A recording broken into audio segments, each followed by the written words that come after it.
Bom dia mais uma vez a todos os meus irmãos e as minhas irmãs que estão aí, nos acompanhando desde ontem, não é? Nesse estudo, mais especificamente, que tem como título A Plenitude da Divindade e o Grande Conflito.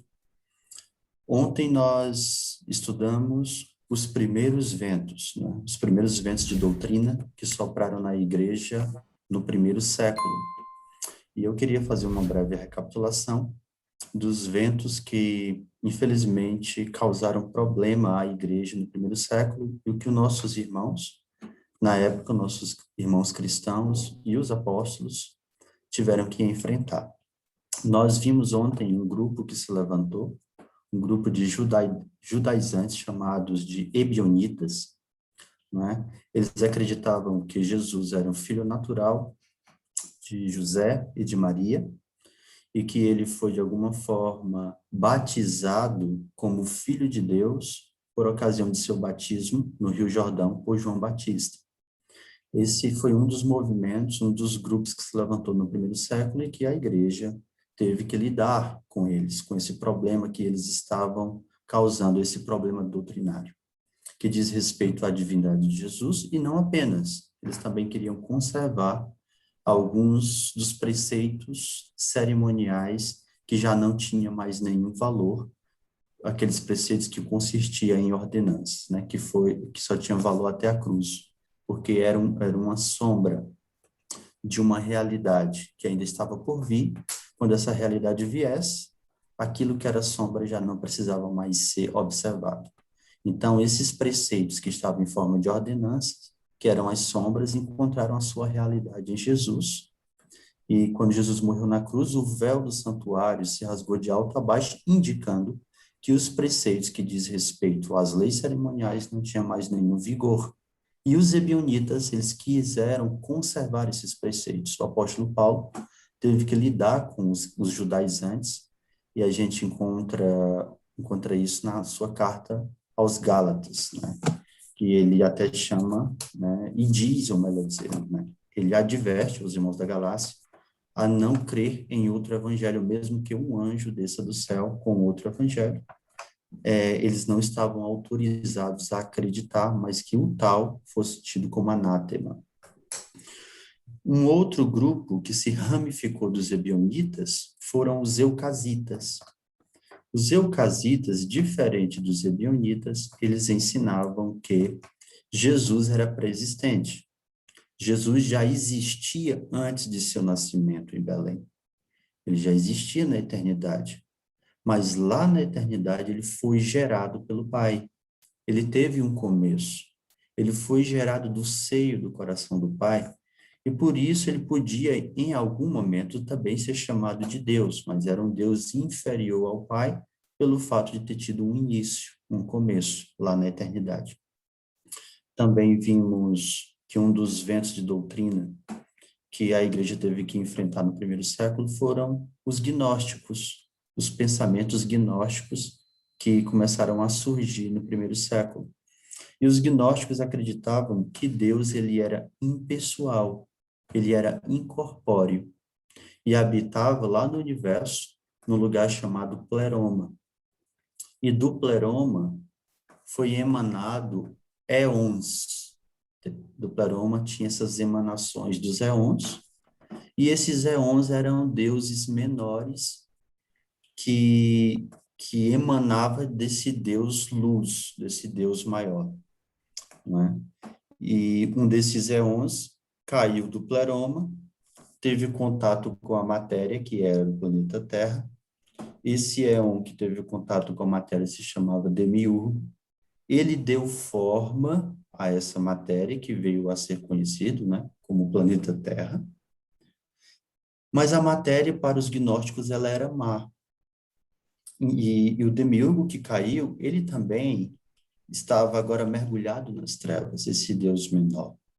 Então, um dos éons, lá do Pleroma, resolveu vir e redimir essa matéria, esse mundo mal.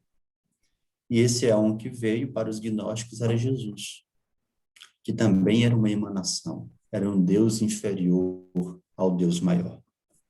Pois bem, Esse era um dos pensamentos gnósticos que a gente viu que não era um movimento, mas era uma ideia filosófica. Era um grupo de pessoas que tinha essas ideias.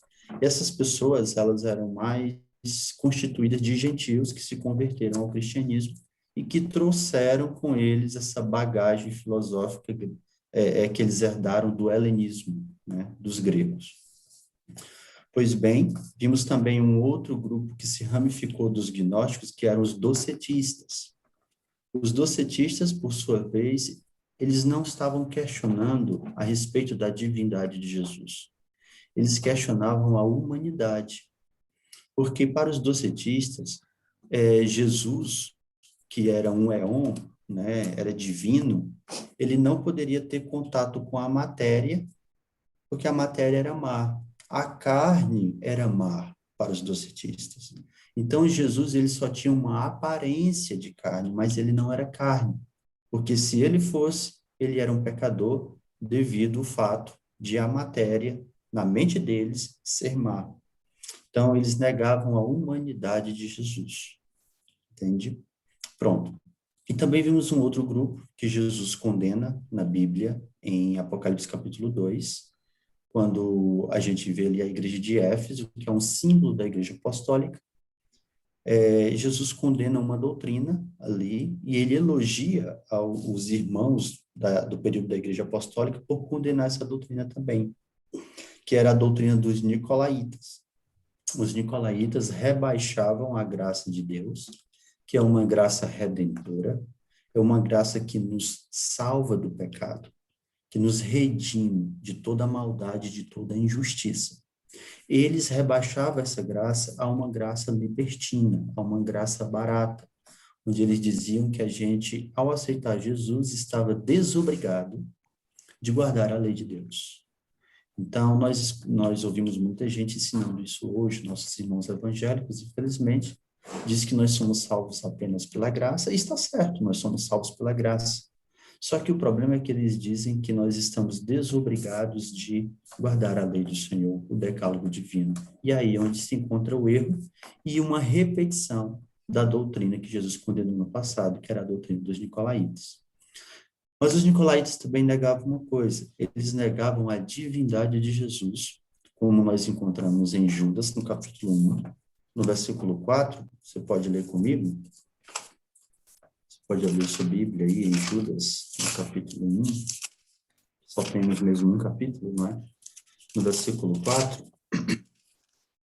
nós temos muitas referências de teólogos, de historiadores também, que dizem que esse texto de Judas 1:4 é um texto que se refere aos nicolaítas, porque nós encontramos um texto no Espírito de Profecia, onde diz, a irmã White diz, que eles rebaixavam a graça de Deus. E em Judas capítulo 1, verso 4, fala de alguns que se introduziram na igreja com esse mesmo pensamento. Então, nós concluímos que Judas 1:4 está se referindo aos nicolaítas. E esse texto aqui foi escrito por volta dessa época em que a igreja estava passando por esses problemas e lidando com a doutrina falsa dos nicolaítas. Perceba e veja o que diz Judas 1:4. Porque se introduziram furtivamente alguns, os quais já antes estavam escritos para este mesmo juízo, homens ímpios que convertem, percebam, em dissolução a graça de Deus. Mas não para apenas aí. O texto continua dizendo, e negam a Deus, único dominador e Senhor nosso, Jesus Cristo. Então, eles também, além de converter em dissolução a graça de Deus, eles negavam a Deus. Mas eles negavam a Deus na pessoa de Jesus, na segunda pessoa da divindade, que era o único dominador e Senhor nosso, Jesus Cristo. Eles rejeitavam a doutrina da divindade de Jesus, e nós encontramos Irineu de Lyon, que fala isso na sua obra Contra as Heresias. Eu até posso aqui, mais uma vez, repetir esse texto para vocês, deixa eu ver aqui, só para poder ficar mais solidificado e fundamentado o pensamento. Deixa eu procurar aqui. Daqui nós temos esse texto de Irineu de Leão, que ele diz assim: João, o discípulo do Senhor, prega essa fé.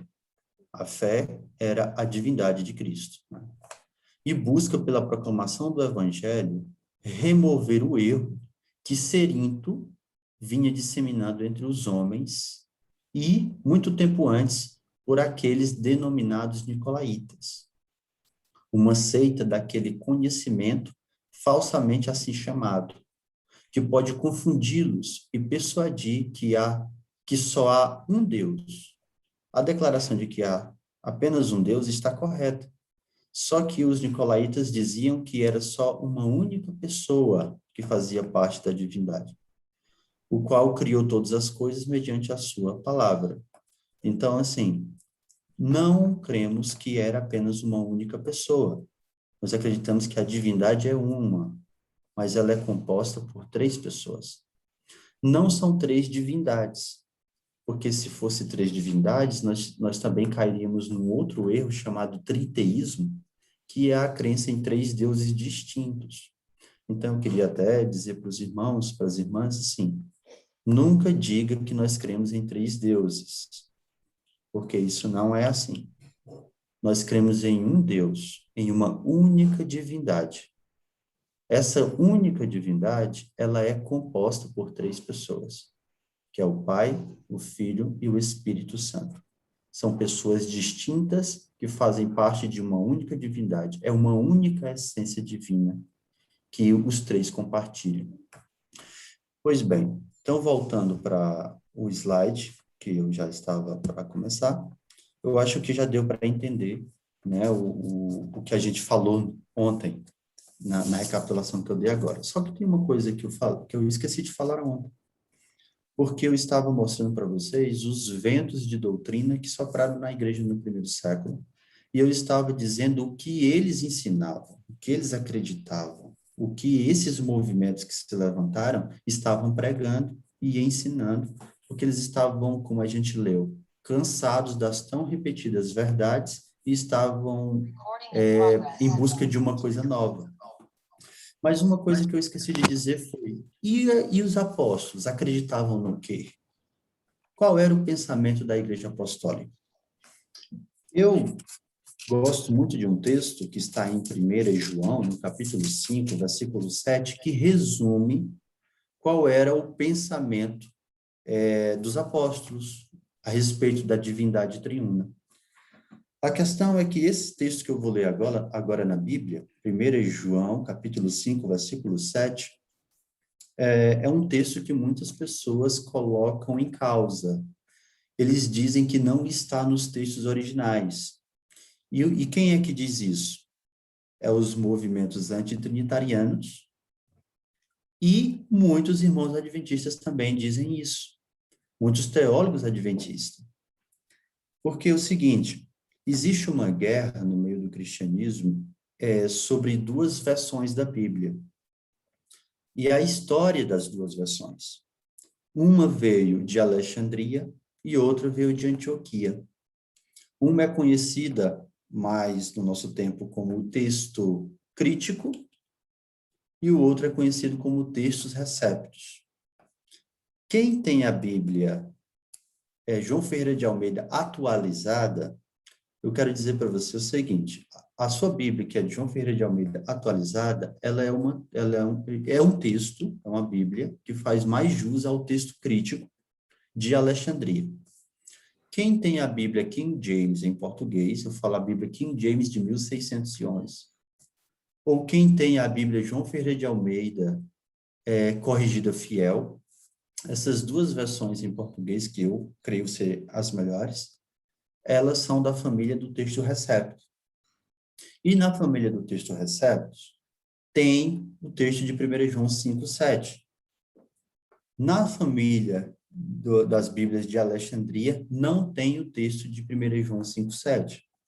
Porque em Alexandria foi o berço de onde surgiu muitas ideias, muitos pensamentos que infelizmente não está de acordo com a Bíblia, rebaixa muitas doutrinas bíblicas. E lá, como havia muitos teólogos cristãos, e eles eram gentios, né, eram lá do Egito, eram de Alexandria, eles tentaram misturar, de alguma forma, os seus pensamentos filosóficos, e também alguns aspectos do paganismo de onde eles vieram, com o cristianismo que eles agora estavam aceitando. E, infelizmente, eles começaram a modificar, quando eles faziam uma cópia do texto bíblico, eles acabavam inserindo, infelizmente, alguns de seus pensamentos. E acabava também por tirar algum texto, modificar algum texto que ia contra o seu pensamento. E eu posso até dar um exemplo disso. Eles negavam, uma boa parte deles, a divindade de Cristo, como nós cremos hoje. Nós cremos na divindade de Jesus. E os apóstolos também criam, e os discípulos dos apóstolos que mantiveram a doutrina pura por muitos anos também acreditavam assim, na divindade de Jesus. Mas os de Alexandria sempre debatiam sobre a humanidade e sobre a divindade de Jesus, e acabavam por surgir pensamentos que não eram de acordo com as Escrituras. Eu quero dar um exemplo para vocês. Se você tem aí a Bíblia João Ferreira de Almeida atualizada, que é do texto alexandrino, que é o texto que veio lá de Alexandria, né, no Egito, lá em 1 Timóteo, você pode abrir sua Bíblia aí agora para conferir. 1 Timóteo. Também estou abrindo aqui. E você que tem a Bíblia João Ferreira de Almeida, corrigida fiel, também pode abrir. Em 1 Timóteo, no capítulo 3, no versículo 16. A minha Bíblia, vocês podem ver aqui, é a João Ferreira de Almeida, corrigida fiel. Tem até escrito aqui, ó, Almeida, corrigida fiel, com a assinatura de João Ferreira de Almeida. E tem aqui escrito, está bem atrás, essa palavra é fiel. E a minha Bíblia é da versão do texto Receptus, que veio de Antioquia, onde foi preservado cópias dos textos originais do Novo Testamento. E aqui em 1 Timóteo, no capítulo 3, no versículo 16, diz assim: E sem dúvida alguma, grande é o mistério da piedade. Deus se manifestou em carne, foi justificado no Espírito, visto dos anjos, pregado aos gentios, crido no mundo, recebido acima na glória. Perceba que a minha versão diz que Deus se manifestou em carne. Isso faz eco ao texto de João capítulo 1, onde João diz que no princípio era o verbo estava com Deus e o verbo era Deus. E no versículo 14, João diz que o verbo se fez carne e habitou entre nós. E quem foi o Deus que se fez carne? Foi Jesus Cristo, a segunda pessoa da divindade. Só que no texto alexandrino, no texto das Bíblias de hoje, que é a João Ferreira de Almeida atualizada, eles tiraram a palavra Deus e colocaram aquele que se manifestou em carne, foi justificado em espírito, e etc, e etc. Alguém pode dizer, mas irmão Efraim, a gente já sabe que aquele é Jesus. É verdade, a gente já sabe. E eu vou dizer uma coisa para vocês. Tanto numa versão da Bíblia como na outra, você pode encontrar Cristo e encontrar a salvação. Estudar e encontrar Jesus.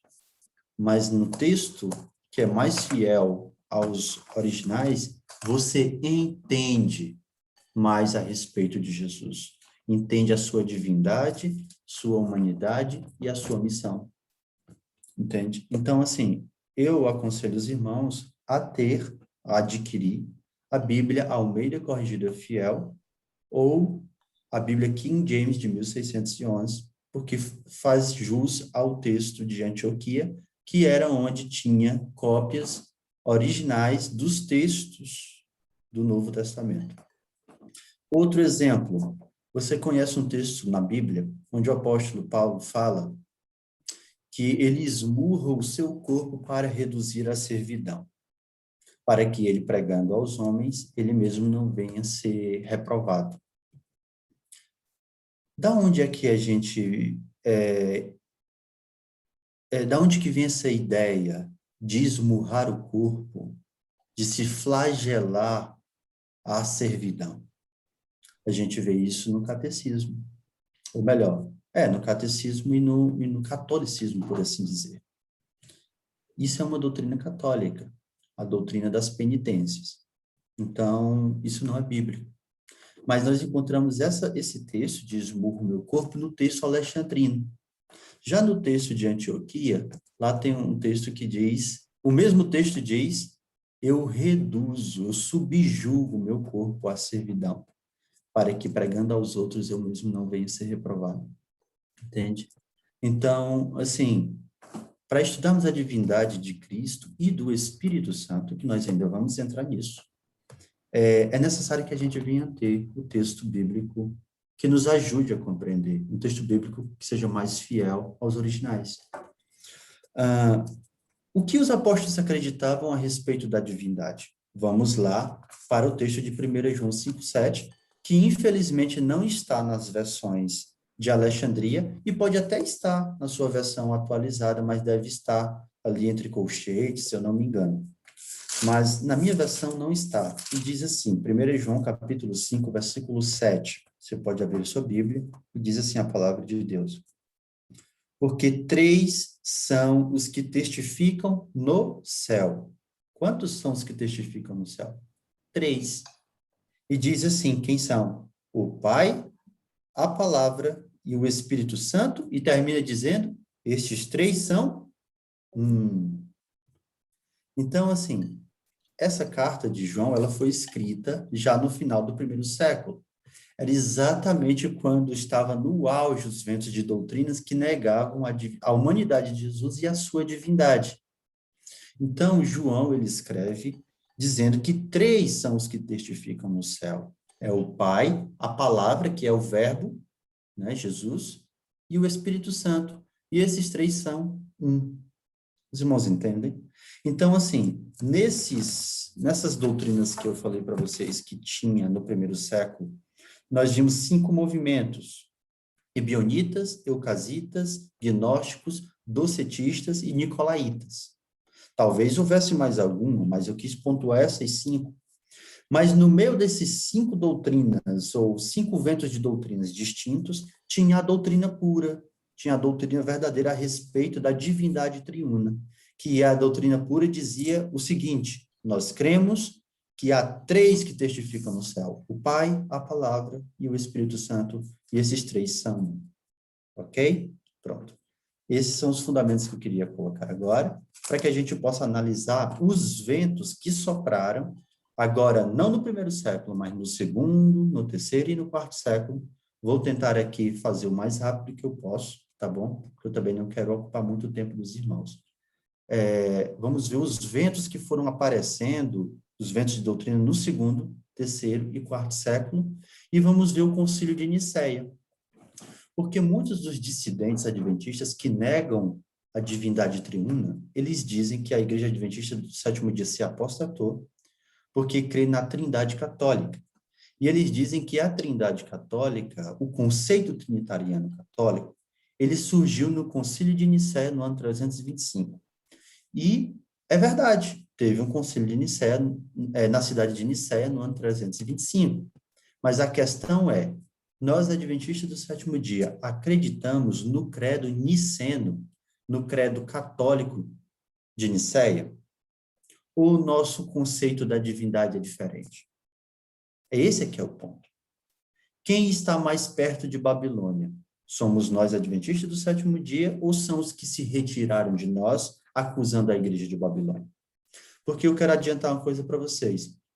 Os irmãos que saíram do nosso meio e que formam hoje movimentos dissidentes, negando a doutrina do Deus triuno, eles dizem o seguinte, que o Espírito Santo, ele é o mesmo Jesus Cristo, o Espírito Santo é Jesus, e em algum momento o Espírito Santo é um poder, em algum momento o Espírito Santo é um fogo, em algum momento o Espírito Santo é o dedo de Deus, e etc. E em algum momento eles também chegam a dizer que o Espírito Santo é a força ativa de Deus, que é como nossos irmãos testemunhos de Jeová creem. Eles também dizem que Jesus teve um início, ele foi gerado. Eles não usam a expressão criado, eles usam a expressão gerado, porque há uma diferença para eles entre criado e gerado. Então, Jesus foi gerado nos séculos passados da eternidade. E que Deus, o Pai, sempre existiu. É isso que os dissidentes adventistas do sétimo dia creem, né? Eu falo adventista do sétimo dia, dissidentes adventistas do sétimo dia, porque alguns ainda guardam o sábado, alguns ainda são vegetarianos e etc. Mas, infelizmente, uma doutrina impura corrompe todo o movimento. E a gente sabe, pelo menos eu, que já lidei com alguns, que eles não param apenas ali. Eles negam uma coisa, aí depois vão e negam outra, negam outra, negam outra, e aí acaba se tornando uma igreja totalmente diferente, um movimento totalmente distinto do adventismo. Pois bem, então vamos lá. Quero aqui passar o slide. Então vamos começar. Nós podemos classificar as muitas compreensões errôneas sobre a pessoa de Cristo, já amplamente espalhadas no segundo século, em dois grupos principais: os marcionitas e os gnósticos. A gente já viu que no primeiro século os gnósticos apareceram, mas no segundo século eles continuam ainda causando problemas. Só que no segundo século surge um movimento diferente, que veio a ser conhecido como marcionitas. Que movimento era esse? Eu queria aqui ler que os irmãos acompanhassem, não é? Marcion, aqui nós temos uma gravura de Marcion, que viveu do ano 85 até o ano 160 depois de Cristo. Ele foi um proprietário de navios comerciais que nasceu e cresceu no Ponto, próximo ao Mar Negro. Em meados do segundo século, lá por volta do ano 142, ele apareceu em Roma como um crente em Cristo. Ele aparece lá em Roma como um cristão. Aparentemente, ele havia vendido a sua empresa marítima e doado o resultado da venda à igreja em Roma. Seguindo o exemplo da igreja primitiva, retratado em Atos, né, que a gente vê lá em Atos capítulo 15, o Concílio de Jerusalém, onde foi estabelecida algumas doutrinas fundamentais para que o gentio que acreditasse em Jesus passasse a viver daquela maneira, seguindo aquelas doutrinas, né? Se abstendo da idolatria, se abstendo das carnes oferecidas a ídolos e etc. Ele começou a viver assim, né? Marcion conseguiu grande influência junto à Igreja de Roma de duas maneiras. Como patrono, assistiu à igreja com sua riqueza e influência. Ele começou a fazer doações, começou a ajudar a igreja. E, ao mesmo tempo, revelou-se fervoroso líder religioso. Eu não sei se Marcion, logo no início, começou a pregar, mas eu sei que ele começou a desenvolver um pensamento e começou, posteriormente, a disseminar esse pensamento. Mas, enfim, ele se destacou por ser rico e ajudar a igreja e também por ser um líder fervoroso. Continuando, Marcion fazia distinção entre Cristo e o Deus do Antigo Testamento, retratando este último, o Deus do Antigo Testamento,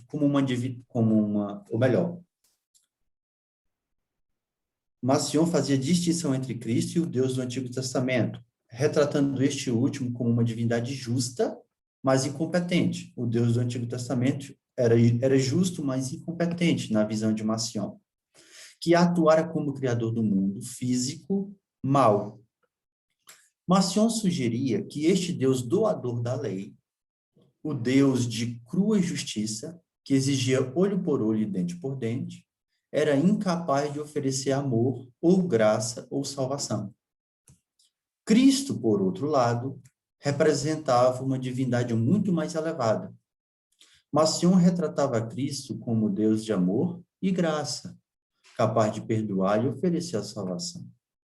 Em resumo, Marcion acreditava que o Deus do judeu era uma pobre divindade manquejada, ao passo que Cristo era um bom e salvífico Deus, completamente independente do Deus do Velho Testamento e a ele superior. Então, na visão de Marcion, assim, existia dois deuses, duas divindades distintas. Não acreditamos assim. Que também só queria aqui abrir um parênteses e já eu fecho. É só para dizer uma coisa. Eu, Efraim, eu não acredito nos ventos de doutrinas que sopraram na igreja no passado, que rebaixam a pessoa do Espírito Santo e a pessoa de Jesus, reduz a divindade de ambos a nada. Eu não acredito nisso, tá? Eu estou explicando e ensinando o que era ensinado por esses movimentos do passado. Eu acredito como os apóstolos, que três são os que testificam no céu: o Pai, a Palavra e o Espírito Santo. Estou só deixando isso muito claro, para que não haja confusão, tá bem? Porque eu sei que vocês já devem ter ouvido alguns a dizer que o Espírito Santo era como um cheiro, como um sopro, e eu não sei se ainda ouviram a respeito da divindade de Jesus, mas dizer que ele já foi gerado ou criado na eternidade. Eu não creio assim, eu sou adventista como vocês, estamos aqui para poder aprender e resolver a questão daqueles que negam a divindade de Cristo e do Espírito Santo, ok? Fecha agora parênteses e vamos voltar aqui para o estudo. Em resumo, Marcion acreditava, não é, que o Deus do judeu era uma pobre divindade, porque ele dizia assim, aquele Deus do Antigo Testamento, ele é um Deus justo, mas é um Deus sem amor. É um Deus que ensinou que era olho por olho e dente por dente. Já o Deus do Novo Testamento era um Deus pacífico, era um Deus misericordioso. Então, ele fez a distinção entre o Deus do Antigo Testamento e do Novo e chegou à conclusão de que existia dois. E isso é um erro, chamado de biteísmo, é o biteísmo pagão. O triteísmo é a crença em três deuses distintos. O biteísmo é a crença em dois. Nós somos monoteístas, nós acreditamos em uma única divindade. O que acontece é que essa divindade que nós cremos, ela é composta por três pessoas distintas. Não são três divindades distintas, mas uma única divindade composta por três pessoas distintas. Pois bem, vamos continuar. Marcion não poderia crer numa separação entre Deus Pai e Deus Filho e, ao mesmo tempo, conservar a crença de que as escrituras hebraicas eram uma revelação válida de Cristo. Dessa maneira, o que foi que Marcion fez? Rejeitou o Antigo Testamento e considerou uma forma de escritura inferior àquela que revelava o novo Deus, que era Cristo, o Deus misericordioso. Marcion cria que as escrituras hebraicas pertenciam ao Deus inferior, ao passo que as novas escrituras, contendo muito do que hoje conhecemos como o Novo Testamento, eram uma acurada representação de Cristo, o Deus da salvação e amor. Uma vez que os evangelhos retratam a Cristo como intimamente relacionado com o Pai, que nós encontramos, por exemplo, no Novo Testamento, Jesus dizendo, eu e o Pai somos um. E a gente vê ali uma relação muito próxima, muito íntima, entre a segunda pessoa da divindade, que é Jesus, e o Pai. Então, quando Marcion percebeu isso, né, que os evangelhos retratam a Cristo como intimamente relacionado com o Pai, que é o Deus do Antigo Testamento, Marcion também teve de rejeitar muito do que está escrito nos evangelhos. Ele fez isso. De fato, ele aceitou como escrituras apenas partes do Evangelho de Lucas e algumas cartas de Paulo, eliminando qualquer referência ao Pai. A lista de Marcion, embora pudesse ser inteiramente inaceitável a muitos cristãos, é o mais antigo cânon que agora possuímos das escrituras cristãs. Como reação à lista de Marcion, outro líder cristão primitivo, Irineu, argumentou em favor da aceitação de 4 evangelhos, Mateus, Marcos, Lucas e João, dentre os muitos que então circulavam. Então, Irineu, provavelmente Irineu de Lyon, ele contra-atacou esse pensamento de Marcion, porque Marcion ele tirou só umas partes do evangelho de Lucas e pegou as cartas de Paulo e juntou e fez um livro, o cânon de Marcion, quando, na verdade, Irineu de Lyon contra-atacou isso, dizendo, olha, não é assim. Nós temos que aceitar todas as cartas de Paulo, e principalmente os evangelhos, que são 4, Mateus, Marcos, Lucas e João. Ok? Continuando. No fim, deixa eu tirar isso aqui. Deixa eu ver se tem um jeito de tirar isso aqui. Tem? Pois bem. No fim, a maioria dos cristãos, mesmo na igreja de Roma, aceitou os 4 evangelhos como a autorizada e reveladora fonte de informação acerca de Cristo.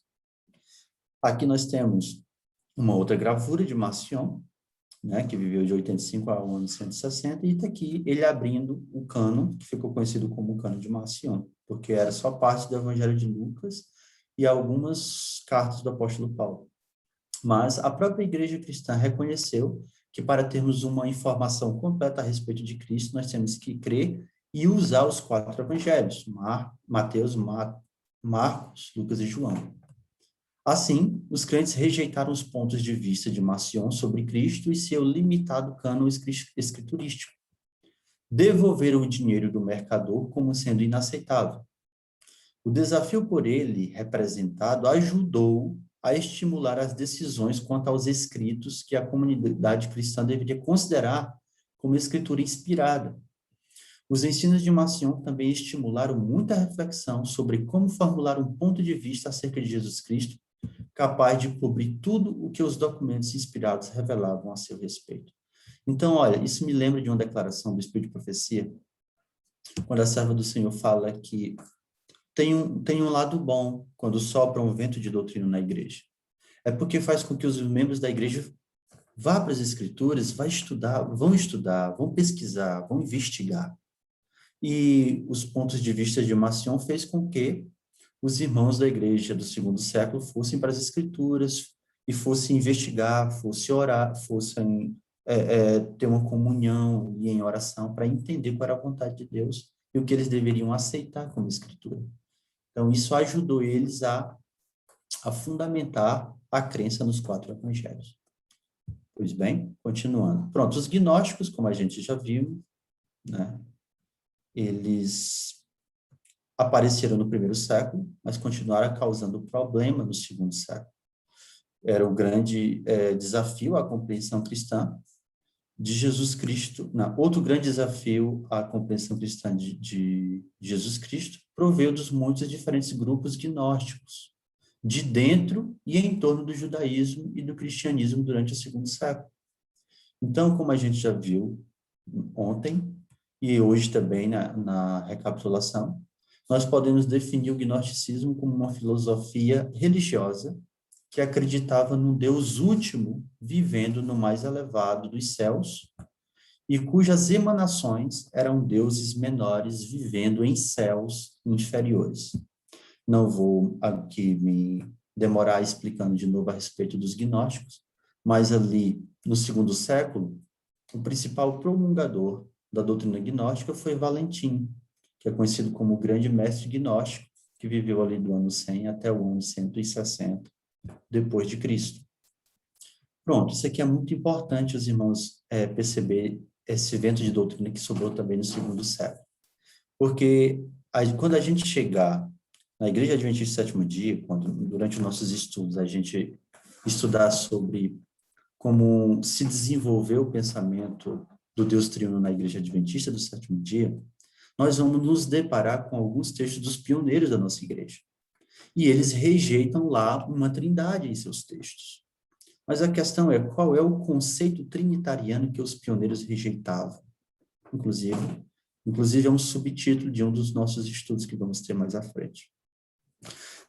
E a gente tem que agora perceber qual é esse vento, eu acho ele muito interessante, porque o que os pioneiros rejeitavam era um conceito trinitariano muito parecido do conceito modalista, o modalismo, que surgiu no 2º século, através de um homem chamado Noeto de Esmirna, temos aqui uma gravura de Noeto de Esmirna, e que foi amadurecido no 3º século por um homem chamado Sabélio, de maneira que essa doutrina ficou conhecida como sabelianismo. Mas vamos aqui, então.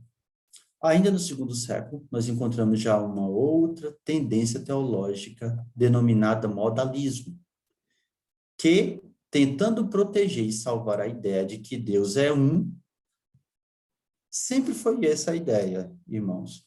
Era defender que Deus é um. E, inclusive, se usa muitos textos, como, por exemplo, um que alguém até leu ontem, de João capítulo 17, versículo 3, que diz que a vida eterna é esta, que te conheçam a ti só a ti só como o único Deus verdadeiro e a Cristo Jesus a quem enviaste. Pegam essa parte do texto, o único Deus verdadeiro, para dizer que Deus a divindade é constituída apenas por uma pessoa. Sempre foi essa a ideia, tentar defender a unicidade da divindade. Mas nessa tentativa de defender, acaba criando outras teorias que não são bíblicas e são aberrantes. Uma delas foi essa, do modalismo, que propõe a negação da distinção real entre as pessoas divinas do Pai e do Filho. Ou seja, o Pai e o Filho não são pessoas distintas, de acordo com o modalismo de Noeto. Vou falar de novo. O Pai e o Filho não são pessoas distintas de acordo com o modalismo de Noeto. Eles são, então, o quê? Eles são a mesma pessoa. Isso não é bíblico. Tem vários textos bíblicos que jogam essa verdade por terra. Ou melhor, essa verdade não, essa mentira, esse erro por terra. Diz assim, o Filho seria uma forma ou um modo do Pai, não sendo, portanto, uma pessoa distinta. O Filho seria, de outro modo, apenas uma maneira de o Pai se manifestar. O modalismo era, na verdade, uma reação contra os muitos deuses gnósticos e os dois deuses de Marcion. Os gnósticos acreditavam nos éons que emanavam do pleroma, e esses éons eram vários deuses menores, deuses distintos. Marcion acreditava em dois deuses, o Pai, no Antigo Testamento, e o Filho, no Novo Testamento. O Deus do Antigo Testamento, que ele considerava um Deus mau, né? Marcion cria assim, e Cristo um Deus de amor. Então, assim, o modalismo tentou resolver essa questão dizendo, não, o Pai do Antigo Testamento é o mesmo Filho do Novo. Só existe uma pessoa. Essa única pessoa, ela era o Pai no Antigo Testamento e ela encarnou se fazendo Filho no Novo. Esse era o pensamento modalista de Noeto. Marcion tentou resolver o dilema, eliminando o Deus do Antigo Testamento, junto com muitas partes das escrituras que lhe causavam problemas, ao passo que os gnósticos liam as escrituras como sendo um código possuidor de profundos e ocultos significados que apoiavam suas crenças em múltiplas emanações divinas, provenientes do Deus último. Noeto de Esmirna, que foi o que a gente viu agora, explorou um monoteísmo radical, que se contrastava fortemente com o politeísmo hierarquizado de gnósticos, como os valentinianos. Outros viam a Cristo como um agente do Deus transcendente. Embora todos esses pontos tentassem explicar a divindade, nenhum deles conseguiu unir tudo o que as escrituras revelam acerca da divindade e de Jesus Cristo. O segundo século findou, deixando sem respostas muitas questões.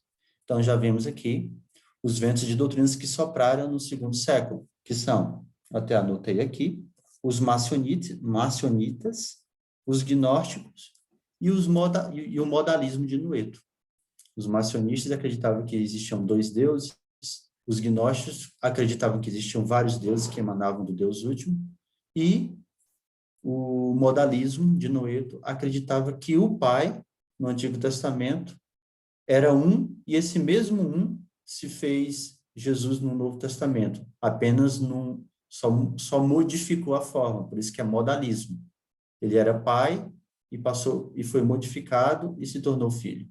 E essa modificação acontece quando ele é encarnado. Isso era o que ensinava o modalismo. Agora, aqui no terceiro e quarto século, eu não sei se eu ainda tenho tempo. Eu posso parar por aqui se alguém desejar. Irmãos, estão me ouvindo aí?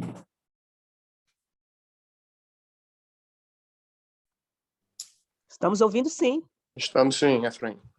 Então, eu não sei se eu estou autorizado a terminar a parte do terceiro e quarto século ou paro por aqui.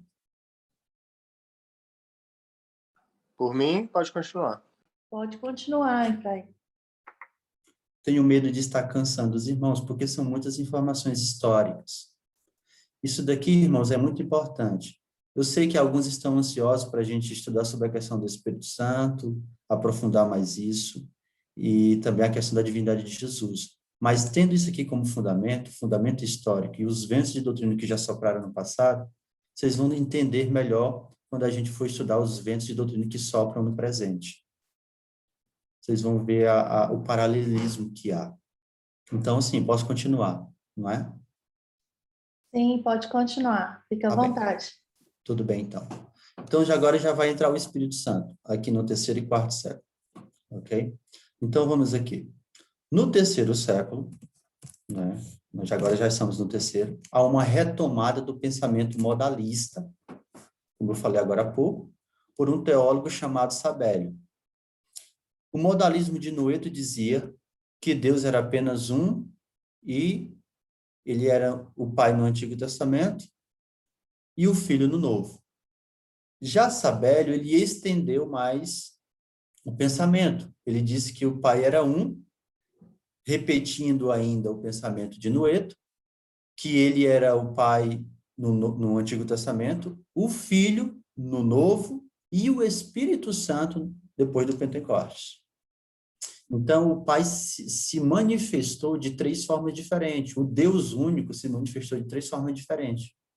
Esse é o pensamento de Sabélio, que não só afirmava que o Filho era uma modalidade de manifestações, ou melhor, de manifestação de Deus, mas estendeu tal raciocínio também ao Espírito Santo. Este também é apenas uma manifestação de Deus e não uma pessoa distinta do Pai e do Filho. Dessa forma, ele desenvolveu suas ideias como reação ao triteísmo, que era uma tendência que via o Pai, o Filho e o Espírito Santo como três deuses separados. Eu vou repetir uma coisa que eu falei agora há pouco. Nunca diga para alguém que nós, adventistas do sétimo dia, acreditamos em três deuses, porque isso é paganismo, que era conhecido como triteísmo, ok? A crença em três deuses distintos. Nós cremos em uma única divindade, somos monoteístas. Essa divindade, ela é composta por três pessoas. Então, Sabélio, tentando contra-atacar o triteísmo, a crença em três deuses distintos, ele disse, não, Deus é apenas um, é só uma pessoa, mas ele se manifestou de três formas diferentes, assumindo modos, formas diferentes através da história. Por isso que veio a ser conhecido como modalismo.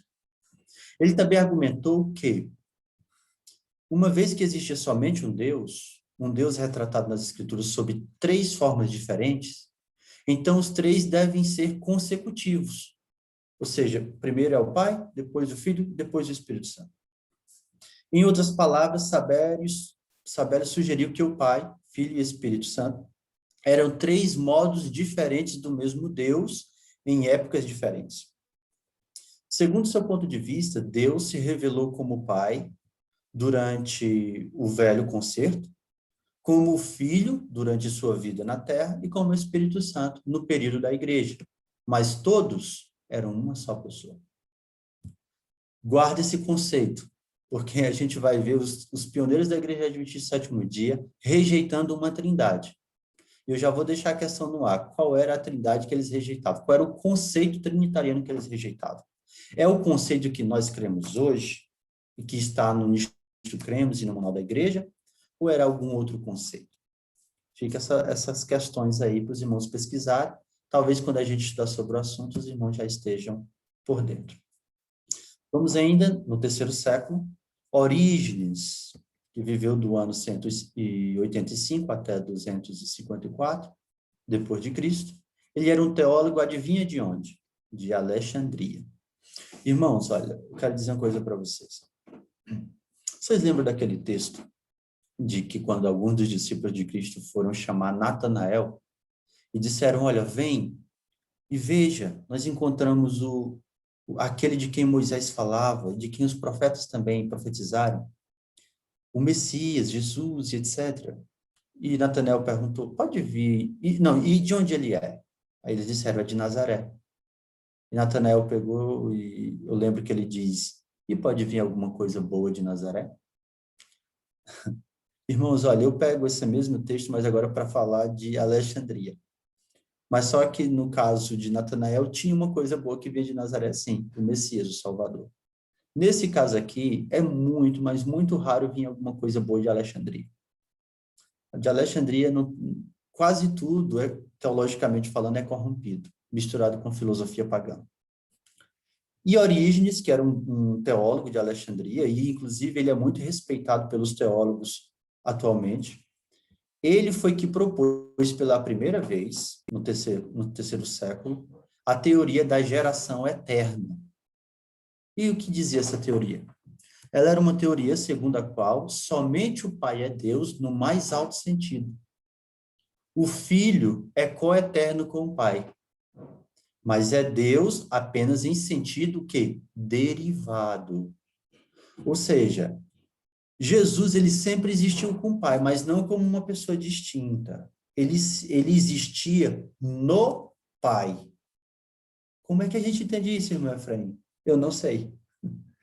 Eles diziam que o Filho estava no Pai. Orígenes propôs isso. E que em algum momento da eternidade o Filho foi gerado, saiu, como uma bipartição amebiana. Ele saiu do Pai. E nessa bipartição, ele apareceu, ele foi gerado. Ou seja, ele é derivado, ele foi derivado do Pai. Orígenes concluiu que o Filho não é Deus no sentido primário e absoluto, mas Deus apenas em virtude de lhe ter sido comunicado um tipo secundário de divindade, que poderia ser chamado de Theos, né, um termo grego, que significa Deus. Assim, Cristo estaria no meio termo entre as coisas criadas e as incriadas. E o meio termo seria o quê? Gerado.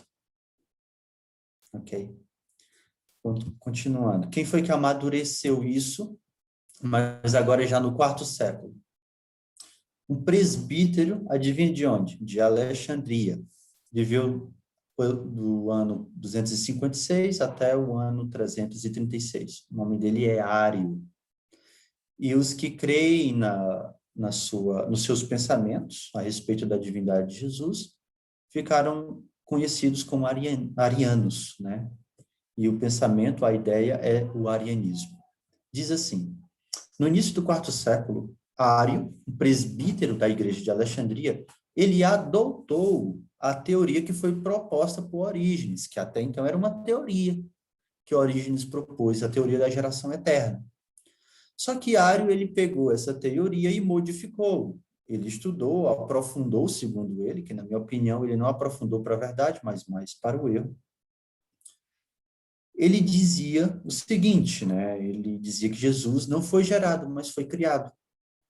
Ele adotou a teoria de origem, a não ser pelo fato de que ele negava qualquer substância intermediária entre Deus e os seres criados. A partir daí, ele deduziu que o Filho não seria divino em qualquer sentido da palavra. Ou seja, Jesus não era divino, mas estritamente uma criatura, embora a mais elevada e a primeira de todas. E que, portanto, houve um tempo em que ele, Jesus, não era. Ele não era. Então, aqueles textos bíblicos que a gente aplica a Jesus, por exemplo, Apocalipse capítulo 1, versículo 8, a gente pode ir aqui, Apocalipse capítulo 1, versículo 8, e diz assim, que Jesus diz, né, eu sou o Alfa e o Ômega, o princípio e o fim, diz o Senhor, que é e que era e que há de vir, o Todo-Poderoso. Então, esse texto e outros similares, que diz que Jesus ele era e continuará a ser, Ário ele jogava esses textos por terra. Jesus, ele não era, ou seja, ele não existiu desde a eternidade. Ele teve um começo. Ele foi uma criatura, embora, segundo ele, a primeira de todas e a mais elevada.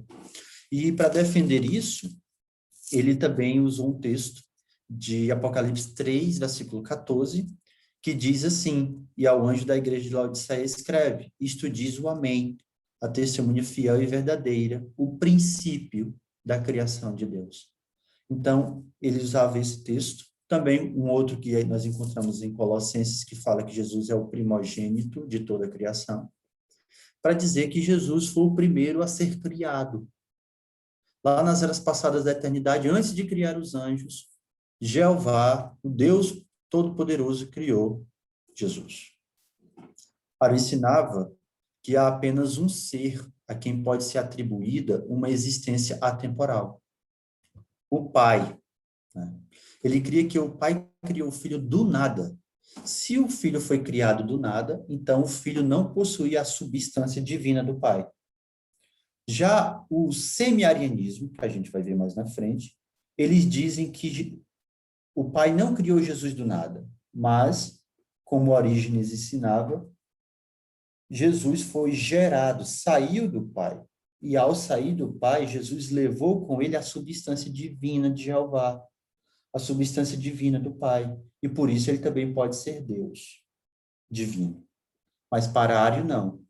O Filho não saiu do Pai, o Filho veio do nada. O Pai o criou talvez com o poder da sua palavra. Então ele cria assim, e que o Filho não existia antes de sua geração por um ato da vontade do Pai. Só que essa geração não é uma geração que o Filho sai do Pai, mas é uma geração que o Pai falou e o Filho veio a existir. Para Ário, Cristo era simplesmente o mais exaltado de todos os seres criados. Enfim, Ário começou com esses pensamentos e gerou um grande problema no quarto século. Um grande problema. E começou a ter um debate entre Ário, o presbítero de Alexandria, contra Alexandre, que era o bispo de Alexandria. Alexandre acreditava que Jesus foi gerado, tinha um pensamento mais original, mais parecido com o de Orígenes do segundo século, do terceiro século, por assim dizer. Enquanto que Ário acreditava que Jesus foi criado. Então houve o debate. Os arianos contra Alexandre e Atanásio, teólogo de Alexandria. Esse debate fez com que houvesse uma reunião na cidade de Nicéia, que ficou conhecido mundialmente naqueles dias e hoje também, através da história, como o Concílio de Nicéia, onde foi reunido vários bispos de várias partes do mundo para discutir a questão a respeito da divindade de Jesus, as ideias propostas por Ário e aquilo que era defendido majoritariamente naquela época por Alexandre e por outros também, outros teólogos. Então, ele diz assim: a orgulhosa unidade do romanismo foi gloriosamente exibida pelos diversificados concílios e confissões do quarto século. Nisso, o papado, como em todas as outras ocasiões, eclipsou o protestantismo inventando credos. Através desses concílios, começou a surgir os credos. O que é o credo? É uma doutrina estabelecida. Né? É uma doutrina que foi estabelecida através de uma reunião e que foi batido o martelo pelos bispos representantes da igreja. 45 concílios foram realizados no quarto século. Agora imagina, 45 concílios só no quarto século foram realizados. Então a gente pode assim concluir de alguma forma que foi estabelecido várias crenças ali no quarto século e que foi infelizmente estabelecido por vários líderes que tinham pensamento pagão misturado com o cristianismo. Então, essas crenças que foram estabelecidas e formuladas através de credos, elas não são dignas de confiança. Destes 45, 13 foram contra o arianismo. Olha, dos 45 concílios, 13 foram contra os pensamentos de que Jesus foi criado, contra o arianismo. 15 foram a favor dessa heresia. Perceba, quem é que está ganhando aqui nos concílios realizados pela igreja? Quem está ganhando é o arianismo, pelo menos até agora. 13 foram contra, 15 foram a favor dessa heresia e 17 a favor do semi-arianismo. E o que era o semi-arianismo? O o semi-arianismo era a mesma ideia de Ário, com uma diferença que eles não usaram o termo criado para dizer que Jesus teve um início. Eles usaram o termo gerado.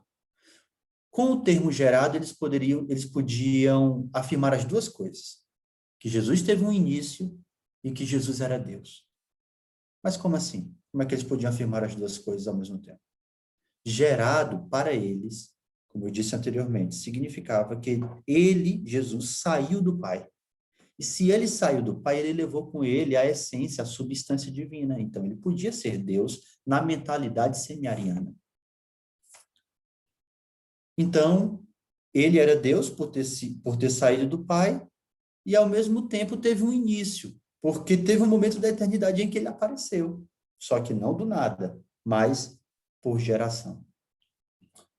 Diz ainda, as estradas estavam cheias de bispos nessa época, indo para os sínodos, e as despesas de viagens que foram custeadas pelo imperador esgotaram os fundos públicos. Essas exibições se tornaram em escárnio dos pagãos, que se divertiam ao ver homens que, desde a infância, tinham sido educados no cristianismo e nomeados para instruir a outros nessa religião, apressando-se, desta maneira, para lugares distantes e para assembleias, com o propósito de averiguar sua crença. Eu tenho aqui do lado uma ilustração de talvez como era mais ou menos esses concílios. Tem aqui uma gravura, onde a gente vê aqui os bispos sentados, né, ali para discutir. E nessa época, o imperador romano era Constantino. Então, vamos aqui. O que o concílio de Nicéia, no ano 325, conseguiu foi a rejeição dos pontos de vista de Ário. Também conseguiu a formulação de uma declaração que tendia a vindicar os pontos de vista de Alexandre. Enfim, Ário perdeu. Aquela ideia de que Jesus foi criado foi jogada por terra. E a que se sobressaiu foram as ideias semi-arianas, o ponto de vista de Alexandre. Quem foi que formulou o credo o credo de Nicéia? Foi um homem chamado Eusébio de Nicomédia, que a irmã White menciona ele no livro Grande Conflito e o chama de adulador de Constantino. Constantino não entendia nada de teologia, mas como ele viu que o Império Romano estava passando por problemas, estava caindo em pedaços, por assim dizer, e que ele tinha, de alguma forma, adotado o cristianismo para tentar, de alguma forma, melhorar ou fazer com que o Império Romano não decaísse tão rapidamente, ele ouviu as sugestões de Eusébio, as sugestões para reunir um concílio para tratar do assunto, das questões teológicas de Ário contra Alexandre e Atanásio, e nessas reuniões foi formulado um credo. O credo não foi de Constantino, porque algumas pessoas, infelizmente, os dissidentes, dizem que foi Constantino que criou a doutrina da Trindade. Mas não tem nada a ver uma coisa com a outra. Constantino não sabia de nada de teologia. Constantino apenas atendeu aos conselhos de Eusébio, que a irmã White chama de adulador de Constantino. Enfim, talvez, eu não sei, mas Eusébio talvez tenha sugerido, ou tenha talvez de alguma forma convencido ou persuadido também Constantino a fazer o primeiro decreto dominical, no ano 321, né? Isso eu não sei. Isso aqui é só apenas uma hipótese. Ok? Então, assim, a questão é, o que foi, então, que foi estabelecido? Já terminamos por hoje? O que aqui o credo de Nicéia dizia? Eu só quero dizer para vocês que o credo de Nicéia é exatamente o que a Igreja Católica crê hoje sobre a divindade.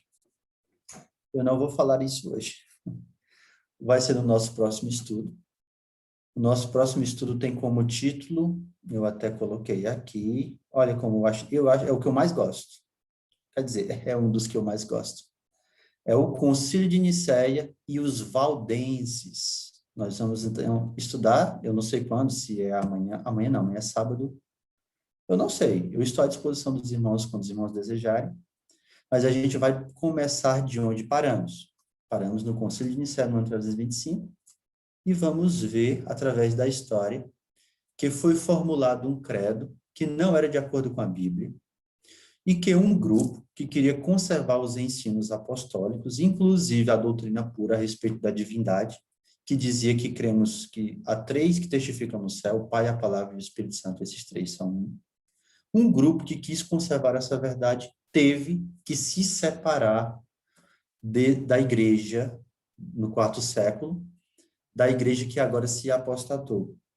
Ela deixou de ser igreja apostólica cristã e passou a ser igreja apostólica romana. Então, esse grupo que se separou, nós vamos ver isso através da história e da inspiração, eles conservaram a verdade no Piemonte, nos lugares mais solitários da terra, e esse grupo que se separou ficaram conhecidos como os valdenses, ou valdóis, que eram os habitantes dos vales. E lá a gente vai ver também o que é que eles ensinavam a respeito da divindade. Isso é muito interessante. Que Deus abençoe, irmãos. Espero ter ajudado.